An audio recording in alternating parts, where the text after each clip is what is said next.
So we're talking to Margaret Harris, who's the club president and treasurer. Margaret, you've been president of the club for about 20 years. Can you remember when you first were elected president? Not the exact date. It's probably... It's about 20 years. Yeah, 20 years, maybe a couple of years more. And you've been treasurer since the beginning? You've been around 40 years, haven't you? Yeah. So on the committee in virtually the first few weeks. And then I just went to a meeting and somebody said, the woman who was doing it then, which was Kate Bolton, she said, I'm not doing it anymore, you can take over. I think that was the first year after the club started. Okay. So you agreed to do that, did you? For a year. For a year. And you've been there ever since? That was 1976 or 78, 76. Okay. Because the club started in 75. 76 then. Right. So you've got the wind in your sails now, I guess. When you joined the committee, that was then as the treasurer, was it? No, I was on the committee before that. Right, as an ordinary committee member, yeah. Okay. And what are your reflections on 40 years on the committee? You must have seen a lot of change in that time. There's been a lot of change. For the first 15, 20 years, I was the only woman on the committee. And how did that feel? Alright. I never felt threatened by being on the full committee of men. Was that a very male environment? Were the coaches all male as well? Or how was it? Yeah, most of the coaches were male at that time. Don't think we had many female.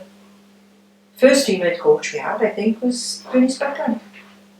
Okay. I think up until then it was all mostly male. Yeah. Have you ever done coaching yourself? No. I'd done the teacher's exam when Lyndon is, but yeah. I did all the paperwork then, but I wasn't that interested in teaching. So you've always worked on the administrative side of the club. Yeah. And how was it in the early days when you were first treasurer? I suppose you didn't have computers and spreadsheets and electronic calculators. I don't use those now. So how do you do the books now? Do you use I use a calculator. Yeah. But I just do it by hand. Okay. I don't do it on the computer. So you use a ledger book and paper. Yeah. And before calculators, did you use an abacus or how did you do it? I've always been good in arithmetic, so I just started up. The thing is, in those days, when I took over, the club had £600 in the bank. Right. And that was a lot of money then. Yeah. So really, for the first few, you could say for the first 10 years, we didn't have that much money. So it was easier to count? It was easier to, and I think things were more organised. The big difference I've seen is, whereas before, mostly everything went to committee before things were passed. Mm-hmm. Or we may have a little subcommittee and say, or the officers and say, look, we need to do this, do you think it'll be alright? And we do it. But now it seems that people say, oh, I need to check for this, I need to check for that. And I think, well, sometimes I don't know anything about it, and I think, well, how will all these things come to like? Is that because there's more spending going on, do you think? Probably. Or was it in the old days you had a very tight rein on everything? We did have more of a tight rein. What was the cost of Swim Wales membership in the days when you started? It's £40 a year now. We weren't in Swim Wales when I started. Wassa, wasn't it? No, we weren't in Wassa. What was it you were in initially? We were in and just what we call the South Wales League. That's right. And was there a membership fee for that? No, we didn't pay a membership fee for that. It was first time we ever paid membership fees was when we became members of Wassa. And a lot of people said then that would be the downfall of the club. I don't think it has been, because at least you get the opportunities to swim in different places. Yeah. And at the time, if we didn't join, we couldn't have swum against some of the other clubs in Wales. So it meant you had to be a member. It's gone up a lot since we started. Probably, I'm trying to think now, probably about £8 or £10 perhaps we were paying then for membership. Per swimmer? Per swimmer. And would they have been paying like a weekly contribution, or would they pay on the We've door? always collected the first part in January, second part in July. And what about for the training sessions? They paid as they went along, They did they? went in then. Yeah, because of course you brought in the standing order payment now. I don't remember, the only time the kids have always paid to go in, so we never ever had any pool costs. Right. As such, only if we had a gala. Yeah. And that would probably be something like £80. Quite nominal fee to What did it cost to hire a pool for a gala in those days? Can you remember? About £80. That was 40 years ago. Was it £80? Trying to think now. Yeah, it's probably around £60–80. And what about to hire a bus? What would that have cost? Can you remember that? Something like £100, I suppose. A lot cheaper than what it is today, obviously. Yeah. What I find the big difference is we're handling so much money now, which sometimes is quite a lot. Yeah. I do find it a bit harder than what it was. Not being any younger, of course. Yeah. Wasn't there a story once of someone who needed a pair of trainers to join a Oh competition? yeah, somebody pinched somebody taken some of the children's girls' pair of shoes from the locker. I think we did pay for that in the end, or we give her so much towards her, because the kid came from a family of sort of 8 children. Right. So I think we did help out there. So was it like an act of solidarity then? Was Yeah, it? yeah. Okay.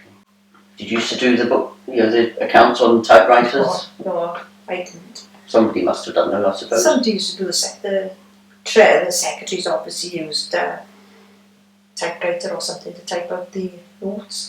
Yeah. You've always done it by hand, have you? I've always done the accounts by hand. How do you see your role as president? You've done Uh, that for 20 something years.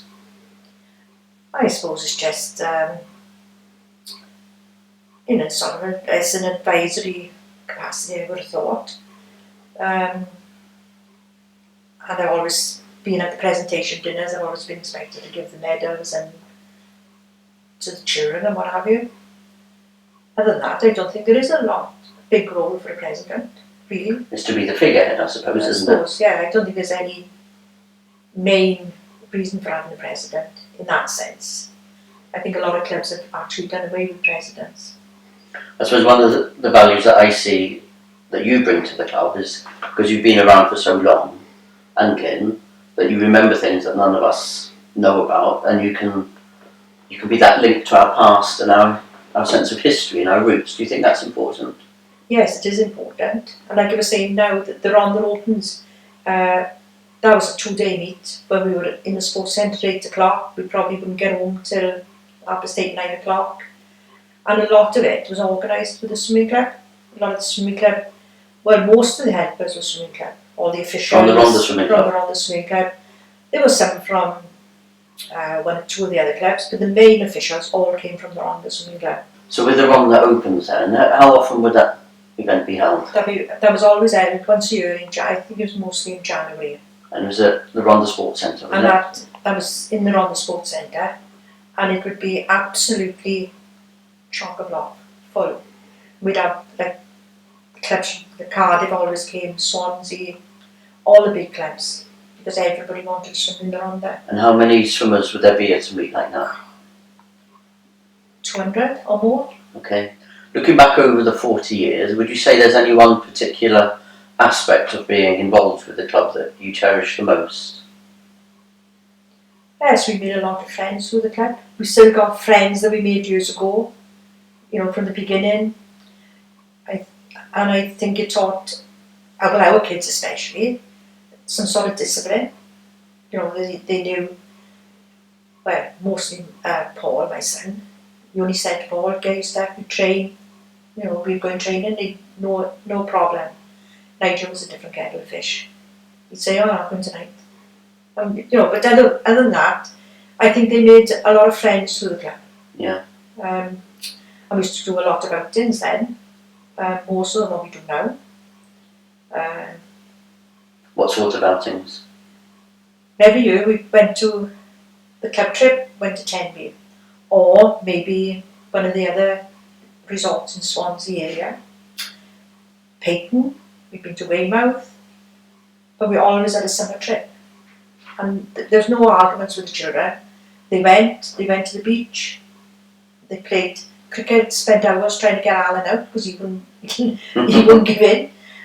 And they all had a real good time. Even then we used to take our granddaughters. And like the whole family was involved. Yeah. I don't think there is to a certain extent now, but it's not as involved as what it was years ago. The parents were really involved, and if we were having a trip, everybody would want to go. Yeah. Have you got any one particular thing that is on your wish list? Is something that you have as a dream for the club? You'd like us to achieve or do? It would be nice to get back up to the standard where we were before. But then that all depends on the swimmers you've got. Mm-hmm. Because when Glyn finished, or just before he finished, all our sort of older swimmers, they all sort of 18, 19, 20, they all sort of disappeared. And then you're left with a basic team then of younger swimmers who we've got to bring through again. Mm-hmm. And then the problem is keeping those swimmers. Yeah. We have a very dedicated hardcore now of swimmers, which I think is quite amazing. And the dedication is great. Is that the sort of dedication you had 40 years ago, do you think? When we were at the height of when the swimming club was really at the top, the swimmers were really dedicated. Because then we used to train 3 times a week in Abercynon. Right. 2 hours on a Tuesday, 2 hours on a Thursday, 2 hours on a Sunday. And when the pool was closed, we used to train in Aberfan 3 times a week, which is a fair distance for people. Would that be the total number of training sessions in a week? No. They used to have Wednesday night, which was a club night, till 10:30. Yeah. Then used to do early mornings, at least twice a week. You'd have Saturday and Sunday morning. Sunday night they would be over at Abercynon. We used to train in Treorchy 1 day a week I think at one time, because the club was so big, the squad members trained in Treorchy. The other part of the club trained in the sports centre, and then the squad came back to the sports centre. Mm-hmm. What would you say keeps you going? I don't know, we must be a glutton for punishment. We do find it, sometimes we think, oh, I can really feel it going tonight. But then, because you're so involved, and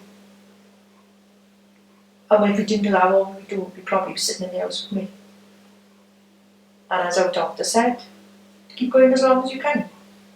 Keeps you young in mind. Well, I don't know about that, but yes, I think it's just a way of life. You get, most people, if their children finish, they finish. Yeah. But then because Glyn was involved in the coaching and he wanted to stay on, I think it's just either that, I'd either join, come with it, go with him, or stay in the house. So I think I've enjoyed it. We've had good years. That's good. I mean, and there aren't many clubs, I think, where people join not intending to stay very long necessarily, and then end up staying 40 years, and they're still working hard and doing their bit. Yeah, it's I'm sure everybody would express their gratitude towards you, and that's why you were presented with the Lifetime Achievement Award from the Swim Wales. That must have made you feel quite pleased. Yeah, we were very pleased with that. Yes. Yes, it's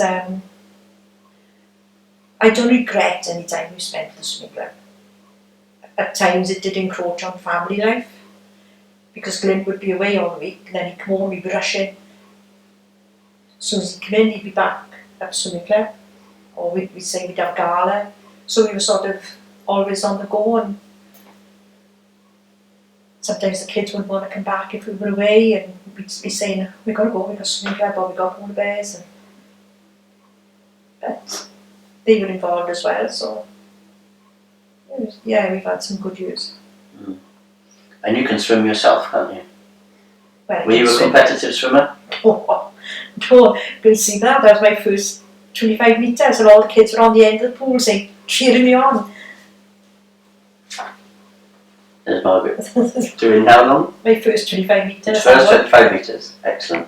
And I must be 40 then. Lovely. Margaret Harris, thank you very much for talking to us. You're welcome.